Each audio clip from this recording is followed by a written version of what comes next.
So we first noticed it in Chimp 9, hence her nickname, Bright Eyes. Welcome to Watch Mojo, and today we're counting down our picks for the top 20 Planet of the Apes Easter eggs. For this list, we're looking at subtle and not so subtle references in the rebooted series to the original franchise. And be warned, you're about to enter the forbidden zone of spoiler territory. Take your stinking paw off me, you damn dirty ape! Number 20, Fort Wayne, Indiana, Kingdom of the Planet of the Apes.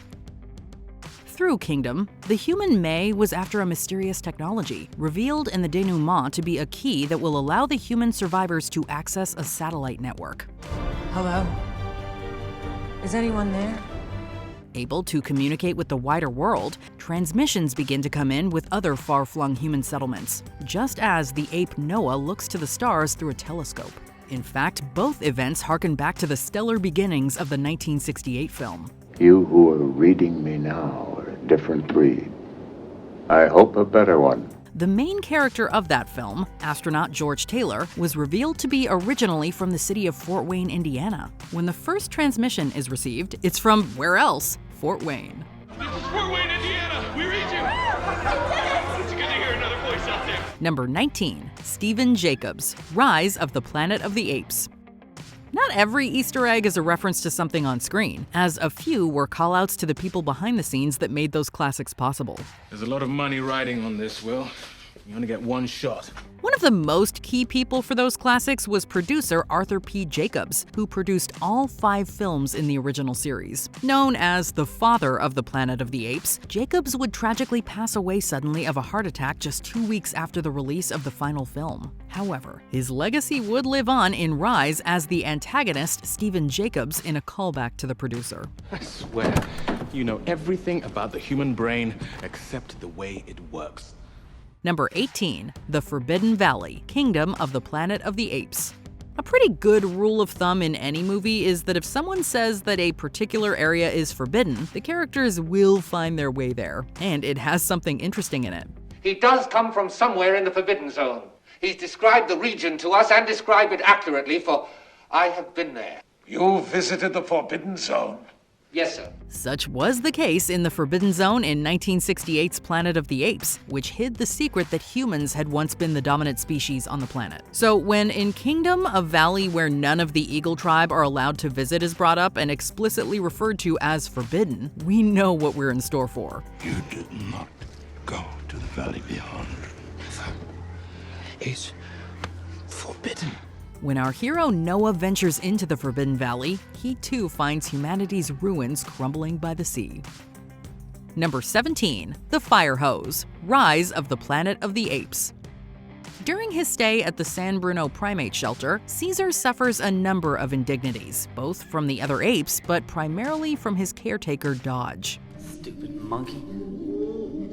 One of the first and most brutal involves Caesar being sprayed with a fire hose while in his cage. This is one of a number of ways where Caesar suffers a similar fate to the original film's protagonist, George Taylor. The scene where Taylor is sprayed down itself references real-life events.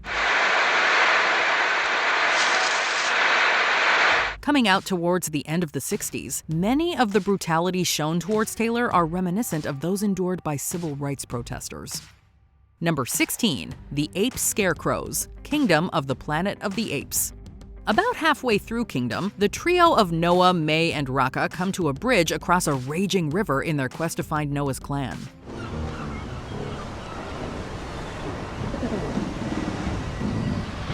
Just as they're about to cross the dangerous waterway, Raka looks back and notices a number of foreboding large X's, seemingly serving as a warning to any who would cross. Those giant X's constructed of wood and straw recall similar ones that the trio of astronauts stumbled across in the initial Apes films, which they dub Scarecrows. Scarecrows?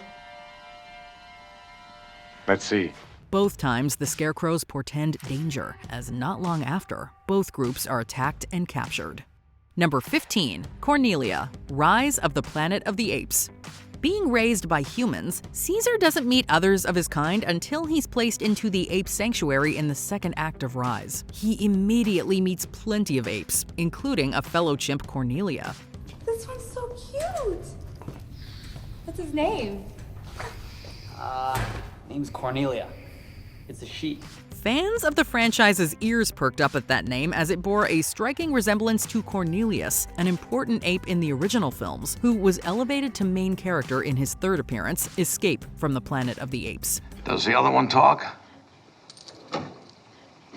Only when she lets me.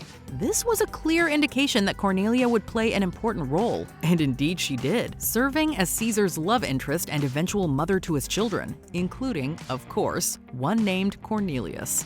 Number 14, Maurice, Rise of the Planet of the Apes. First appearing in Rise as an early ally for Caesar, the orangutan Maurice was a constant fixture of the films, staying by his side until Caesar's eventual death at the conclusion of War for the Planet of the Apes. Will know who was father. In that time, he became a fan favorite, due in large part to his kind nature and his tendency to bond with and protect young humans. There is, of course, another orangutan from the original franchise that isn't quite as benevolent. Dr. Zaius was in large part so memorable because of the performance of Maurice Evans. Dr. Zaius.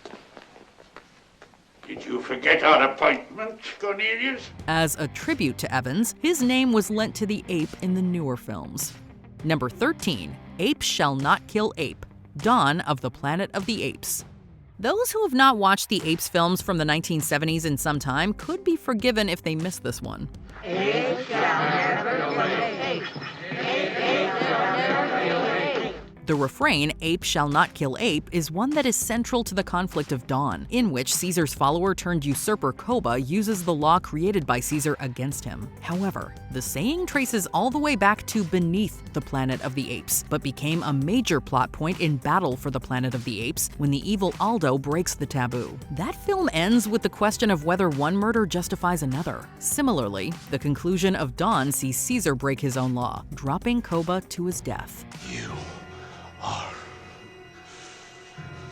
not ape.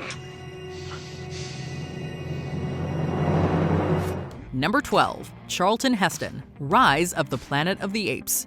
Just prior to a pivotal scene in Rise, the good-natured but skittish Rodney is seen watching an old movie on TV in the ape sanctuary. Rodney, get to the platform now. The film on screen is only shown for a few seconds, but the actor and his booming, iconic voice are unmistakable. The very same Charlton Heston who played Taylor in the very first Apes films and helped launch the franchise gets a sneaky cameo via an old film. While he was well known for his sci-fi flicks, Heston was equally iconic for appearing in historical epics, in this case as the sculptor Michelangelo in The Agony and the Ecstasy. I've come to take my leave of your holiness. Number 11, The Human Hunt, Kingdom of the Planet of the Apes. One of the most memorable scenes in Planet of the Apes is when a group of silent humans are hunted down by a group of militaristic apes on horseback.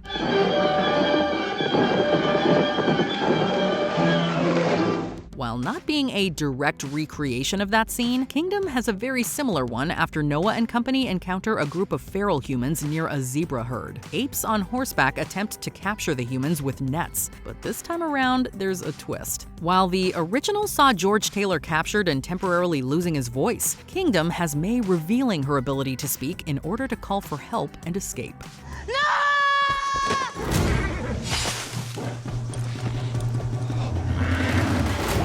Number 10, The Statue of Liberty, Rise of the Planet of the Apes. Even those who've never seen a Planet of the Apes film are aware of its iconic ending featuring a distraught Charlton Heston crumpling in the sand next to a ruined Statue of Liberty. You maniacs! You blew it up! Oh, damn you! God damn you all to hell! For the rebooted series, the iconography of the famous lady in New York was worked into the film in a rather clever way. Those expecting to see the actual statue might be surprised, however. By age 2, Caesar was completing puzzles and models designed for children 8 years and up. Throughout the film, we see Caesar grow in intellect, solving puzzles and constructing complex items, one of which is, of course, a model of Lady Liberty herself. Number 9, Alpha Omega, War for the Planet of the Apes. There is no shortage of fringe cults of human survivors seeking the destruction of the apes in the post-apocalyptic setting of the original and rebooted Apes series. You're him. You're Caesar. We've been searching for you for so long. I heard you had a hidden command base. We could never find it. Some of us started to think that you might be dead. But Colonel McCullough said you were out here somewhere. In Beneath the Planet of the Apes, a group of mutated humans worship an old nuclear bomb that has the Greek letters Alpha and Omega emblazoned on it. In War for the Planet of the Apes, a paramilitary group led by Woody Harrelson's The Colonel carries the name Alpha Omega, which calls back to the nuclear device, which incidentally does go off, destroying Earth at the conclusion of Beneath. It's doomsday. The end of the world. Number 8. Dodge Landon, Rise of the Planet of the Apes. The very hateable character Dodge Landon, played by Tom Felton in Rise, is a reference to not one, but two characters in the original film. Well, where are we? Do you have any notions, Skipper? When George Taylor crash-landed onto the planet he would eventually discover to be his own, he wasn't alone. Surviving the crash were two other astronauts who made their way across the bizarre landscape through the first act of the movie. Their names, predictably, are Dodge and Landon. Of course, the pair of them are not long for this world, as Landon is lobotomized and Dodge is killed before ultimately being stuffed and made into a museum piece.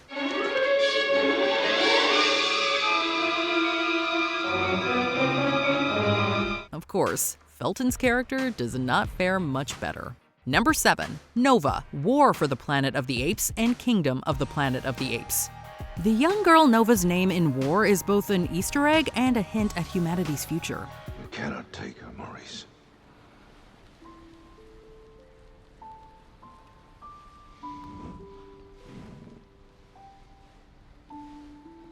When Caesar, Maurice, and their party encounter the young girl, they discover that she suffers from a loss of speech caused by a mutation from the simian flu. This, of course, harkens back to the fate that had afflicted most of the human population in the classic Apes films, including the woman George Taylor dubs Nova. In War, Nova would go on to live with the apes, and by the time of Kingdom, all human females are called Nova by the apes, although the meaning has long since been lost. We will name her Nova. We name them all Nova. I do not know why. It is from Caesar's time. Number 6. Bright Eyes, Rise of the Planet of the Apes. The newer Apes films differentiated themselves from their predecessors by having a human-made virus as the cause of the rise of apes and the downfall of humans. The first recipient of the virus that would go on to change the world was Caesar's mother. Which one's this, number 9? Yeah, this is number 9. Bright eyes for color. A curious side effect was that her eyes became a bright shade of green, earning her the name Bright Eyes. Humans giving the chimp that name is actually a sly inversion of the original film, where apes would give a human the moniker. Dr. Zero would give George Taylor the name Bright Eyes for his bright blue eyes. Well, Bright Eyes, is our throat feeling better? It still hurts, doesn't it? Number 5. Michael Giacchino's score, Dawn of the Planet of the Apes and War for the Planet of the Apes. When taking over directing duties for the second and third Apes films, director Matt Reeves brought accomplished composer Michael Giacchino on board to score the film.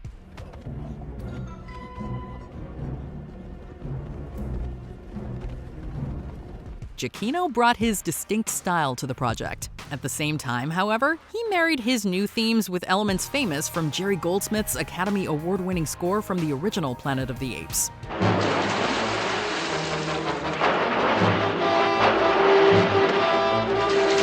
Impressively, none of this feels out of place, and Giacchino's score marries the old and new with two scores that have gone down as new classics. Number 4. Take your stinking paws off me, you damn dirty ape! Rise of the Planet of the Apes. Charlton Heston had a number of lines in the original film that have been seared into film history, and a few of them found their way into Rise. It's a madhouse! It's a madhouse! Heston's declaration of "it's a madhouse" is repurposed in a scene where Dodge Landon shouts it among a chorus of howling apes. Even more famous, however, is Heston's line while captured in a net by apes. Take your stinking paws off me, you damn dirty ape! Landon also echoes that line when Caesar rises up, defying him in a pivotal moment for the film. Number 3. The Doll, War for the Planet of the Apes. A key moment in Planet of the Apes comes when George Taylor discovers a talking human baby doll, leading him to surmise that humans once talked and were the dominant species on the planet. Dr. Zayas, would an ape make a human doll that talks? A similar moment takes place in Kingdom of the Planet of the Apes when Noah, Suna, and Anaya come across a similar doll, even repurposing the same audio from the original film for it. War also uses a doll Easter egg. However, this one has no voice, as it doesn't tell humanity's past but foreshadows its future. Belonging to a girl who cannot speak, the doll carries the mutated virus to the Colonel, who becomes infected the moment he touches it. Hold on.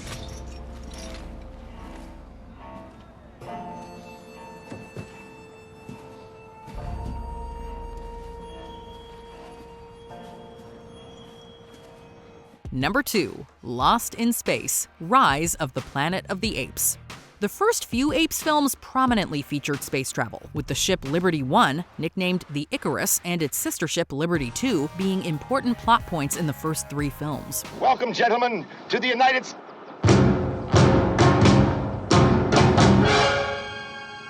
With the reboot set in the present rather than the distant future, the need for the ships as a narrative device disappeared. However, those with a keen eye noticed that the Icarus was still there in the background. 8 months after its launch, Earth's first manned spaceflight to Mars. While no character directly comments on it, the Icarus is shown taking off in the film on TV, but is later confirmed by a newspaper to be lost in space, just as Taylor's ship was. Only time will tell if that ship one day will return to the franchise.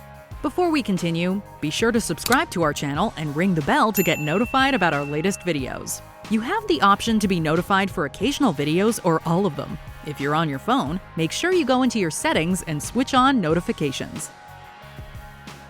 Number 1. Caesar: Rise of the Planet of the Apes.